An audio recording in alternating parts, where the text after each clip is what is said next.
میرے نبی نے فرمایا کہ سب سے اعلیٰ درجے کا ایمان والا وہ ہے جس کے اخلاق اچھے ہیں۔ تو اچھے اخلاق کی خود آپ نے تعریف فرمائی۔ آپ نے کہا ابو ہریرہ اپنے اخلاق اچھے کرو۔ وہ کہتے ہیں یا رسول اللہ اچھے اخلاق کیا ہوتے ہیں؟ تو آپ نے کہا تصل من قطعک وتعطی من حرمک وتعفو عن من ظلمک۔ ابو ہریرہ اچھے اخلاق کا آخری پیمانہ یہ ہے کہ جو توڑے اس سے جوڑو، جو منہ موڑ جائے ان جا کے وہ سلام کرو، سر تو لے کے پیر تک پسینہ آ جائے گا۔ جو توڑے اس سے جوڑو، وتعطی من حرمک، جو تم سے تمہارا حق لے لے تم اسے اس کا حق اس کے گھر پہنچا دو، وتعفو عن من ظلمک، جو زیادتی کرے اسے معاف کر دو۔ حضرت عمر کا فرمان سنو۔ حضرت عمر رضی اللہ تعالیٰ عنہ نے فرمایا کہ ایھا الناس لا تغرنکم تنتنۃ الرجل باللیل فی صلاۃ، لوگوں کسی کو تہجد میں روتا دیکھ کے یہ نہ سمجھنے کہ بڑی پہنچی ہوئی سرکار ہے۔ ان الرجل من ادى الامانۃ اذا اؤتمن ومن سلم المسلمون من لسانہ ویدہ۔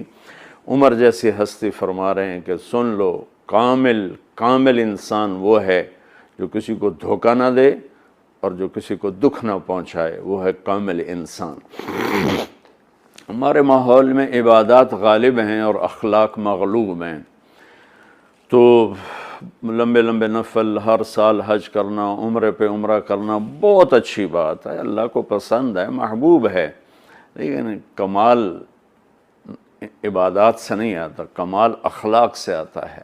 تو میرے نبی نے فرمایا کہ اسلام ہے میٹھا بول بولنا، کھانا کھلانا۔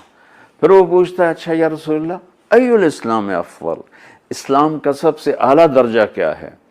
تو میرے نبی نے فرمایا من سلم المسلمون من لسانہ ویدہ، جو اپنے ہاتھ اور زبان سے کسی کو تکلیف نہ پہنچائے، یہ سب سے اعلیٰ درجے کا مسلمان ہے۔ آپ دیکھیے آپ کیا فرما رہے ہیں، کیا خوبصورت بات۔ جو جہاد کرتا ہے وہ سب سے اعلیٰ درجے کا مسلمان ہے، جو تبلیغ کرتا ہے، جو ذکر کے سارے اور مراقبے کے ساری منازل طے کرتا ہے، جو علم کے سمندر میں غوطے لگاتا ہے، جو راتوں کو اٹھ کے روتا ہے، جو اتنے ہزار دفعہ یہ پڑھتا ہے، اتنے ہزار دفعہ یہ پڑھتا ہے، اتنے ہزار دفعہ یہ پڑھتا ہے، جو ہر سال حج عمرے کرتا ہے، نہیں، سب سے اعلیٰ درجے کا مسلمان وہ ہے جو کسی کو تکلیف نہ پہنچائے۔ خیر الناس من ینفع الناس، آپ نے فرمایا سب سے بہترین انسان وہ ہے جو دنیا کے کسی انسان کو تکلیف نہ پہنچائے، نفع پہنچائے۔ انسان، مسلم بھی نہیں کہا، انسان، ہر انسان کے لیے جو سکھ کا باعث بن رہا ہے اور دکھ نہیں پہنچاتا، وہ سب سے اعلیٰ درجے کا انسان ہے۔